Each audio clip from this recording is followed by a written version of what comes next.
kind of another tough day, tough morning that started last night.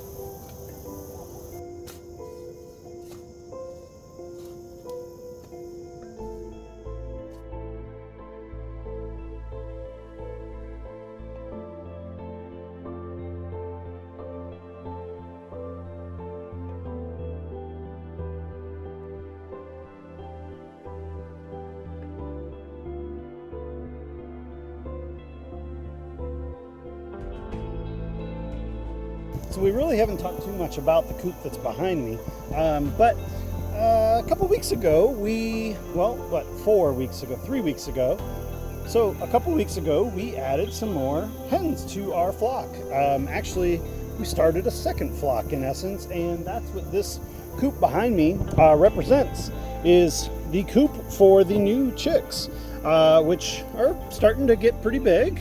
And they've been outside for 2 weeks now, and we've given them definitely some room to run here. I built this coop just based out of pallets and scraps again.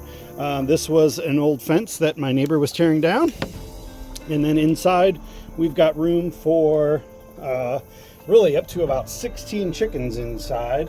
As you can see, there's the 4 smallest there in the corner. And then that we believe is going to be a silver-laced Wyandotte. She was our, we actually were calling her Cyclops. Let's see if she can come out here. Nope, she's not coming out. But she had one eye that didn't seem to be developing, and we knew that we wanted to get more chicks. One of them that we wanted was this one, a white leghorn. And so built this coop, then with that built a run, and around the run had to put up a secondary fence for a while. This is just a temp fence up against my main because we noticed that the little chicks were getting out. Then behind here we've got access for them to go and just get out of the sun and play in the dirt. As you can see, here's a couple of them. That is Night Fury, our Polish. This is a cream-crested white leg bar. The middle girl, the brown one, we're kind of torn because she's got the cheeks of an Americana, but she looks more like an Easter egger. And then back there, we believe that is going to be the white and black one. It's going to be a checkered, Exchequer leghorn, and so we're pretty excited about that as well. So these 3 girls are out kind of exploring. As you can see, I've got just temporary fencing up so that they're not tempted to go out through the main fence. But what we noticed is back here in this corner, they were still able to get through to the other side where there was the goat pen on up there.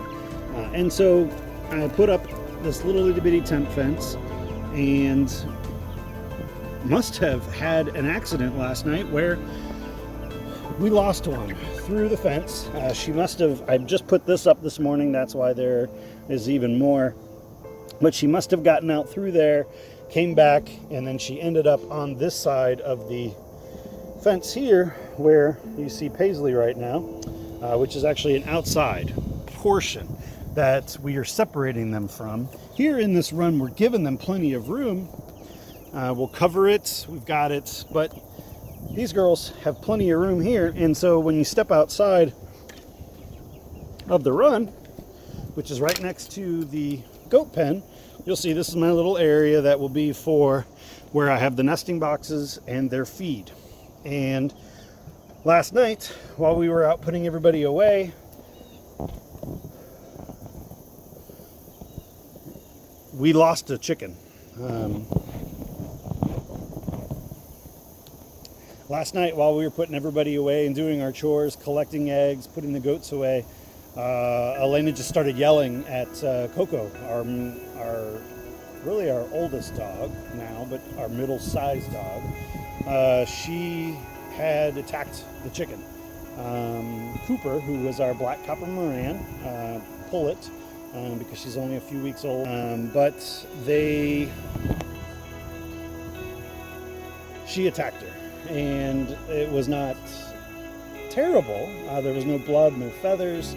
She must have just bit her once, but it was enough to do some damage to Cooper, where it actually must have broke her leg or dislocated it.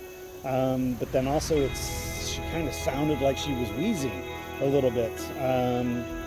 So we separated her from the flock, and overnight she passed away, which you're going to say it's just another chicken, which you're right, it is. And we even have that as our designation too. As we prayed last night, we all just said, hey, look, we understand this is a chicken, but we do ask for healing.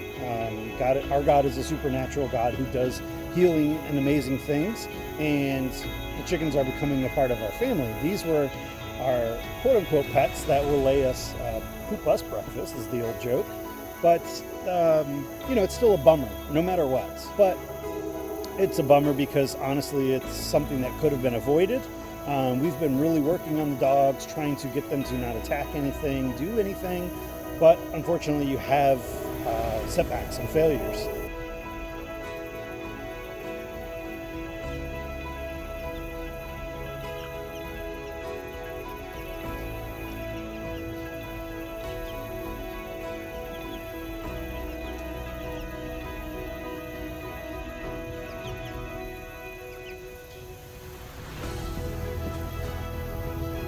As you can see here, we've got chickens and dogs and turkeys that, get along. Paisley, who used to attack all of them, now just wants to hang out with them. And then of course you've got Reese, who could care less about any of the chickens or turkeys. But now that the turkeys are bigger, we think that's part of the issue. But Coco, unfortunately, still took a life last night.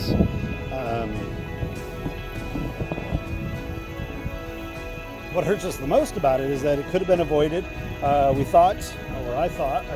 take blame for this because I thought I had fixed all of the holes in the netting, but somehow she squeezed out of there and was able to get out, and then she could not get back in. And that's what the problem was. Then Coco, as it was dark last night, just saw a black figure, because black copper marins are almost all black. She saw a black figure and she attacked it. We caught her, in essence. She did go into her cage and made sure she was okay. We did separate the bird, put the bird in a cage so that nobody was picking on her. We gave her food, we gave her water, we coaxed her for a little bit, and but this morning she did pass away.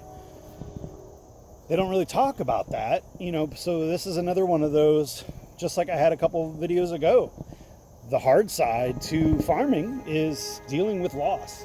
And yes, loss is going to happen, and there's two kinds of loss. One that you're prepared for, one that you're not prepared for, and then especially when you take it upon that it's actually something that could have been avoided, which this one should have been avoided, because it happens. There was a hole in the fence, she got out, the dog got her, and so from there. So now we are back retraining Coco on keeping away from the chickens and turkeys, so that we can make all of these happen, because we're enjoying what we're doing here. We're having an amazing time growing chickens, growing turkeys, getting the eggs, our garden, and so it just makes it rough, but it's part of life. We do thank God for the blessing of that.